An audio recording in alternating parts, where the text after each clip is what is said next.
and it seems like X-Defiant is on borrowed time as players' numbers decline rapido.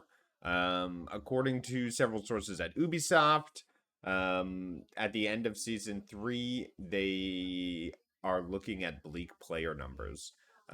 So it hit a huge 8 million player mark in the first week. But like a lot of people, they just blew their load right away and never came back. Hit it and quit it, as the kids like to say. But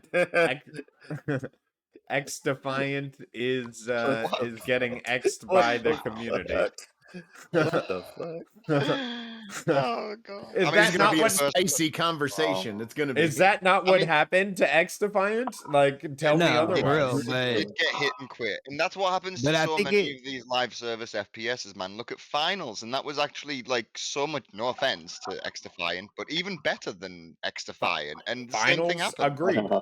Finals is the best thing to think- happen listen, to FPS in the present And day. the same thing think it's happened where obvious. numbers dropped like flies Listen. off it. You know what I mean? It's It's obvious. If you're into 5v5, you are probably in a minority. And what I mean by that is there's a finite number of people that want a 5v5 intense combat experience.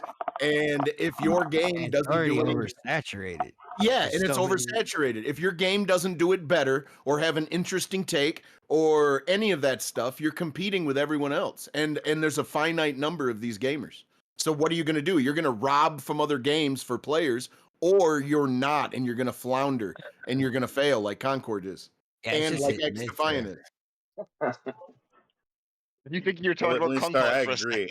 second? Second. I actually, It's Winstar, the I agree same. with It's you. the same I agree. story. I agree. Yeah. I agree, Story. Winstar. But the thing is, these games, we've talked about this many a time. These games are all mid-tier things that don't cost $1 million to make, and they are just throwing 1,000 pieces of shit at the wall and seeing which one sticks. Because if one of them becomes the next Fortnite, then they've got $1 billion profit. You know what I mean? Like they're not trying to give us the same amazing experiences that Call of Duty tried to make 20 years ago when it first came out, or Halo tried to make 20 years ago when it first came out. They're just trying to repeat a formula because they know the formula works. And maybe it doesn't always work, but at the same time, it's cost effective, right? It doesn't cost as much to make these experiences. Yeah, unfortunately, people are trying to treat it like a investment tool, as in Fortnite did well, and it's a battle royale, or Overwatch has these numbers, so if we create a 5v5, it should take this part of the market share. But what they don't calculate is the people, the society, the reactions to new games, the loyalty to old games. People are still playing World of Warcraft, and it just got new DLC, and that's one of the oldest games out there. So I think people need to start realizing that it's not an investment tool, or if you are using it as an investment tool, be smarter about the products you're investing in, and do research and make sure the people behind what you're investing are creating something that's actually going to break through what everyone's saying here is a market that is way too crowded with so many 5v5 hero shooters. You know, in the past year, do you know what I've seen in break through? general. Sorry, Nads, go for it.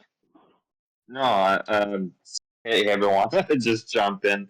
Yeah, my thought about all this is that there's too many games out there with a lot of population sticking to those games. Funny enough, you're talking about World of Warcraft. The other day, I had a feeling to go back to an old game, Lord of the Ring Online, which is the MMORPG, just to have a look at how it looks like. And there's still population playing it, but the graphics are shit and stuff like that. Just show that some people are sticking to a game and staying with it. If like Overwatch met like the requirement that people wanted a 5v5, that type of gameplay, they're gonna stick to it. They're not gonna go to a new one because they already had the community on that one, right? So I think like a lot of people, like David said, like producing and seeing what stick around, what got popular. But I feel like a lot of those games, like we talking about X-Defiant, I remember when it came out on beta or alpha, and I joined on it, and I play it, and I was like, okay, yeah, that sounds good, but I never got back into it because it didn't like attract me enough to say yes, I want to play more of it, right? Because there's other game out there that's doing the same thing. Mhm. Yeah. That's all I say. I just want to say I'm actually heading off. I'll catch you guys later.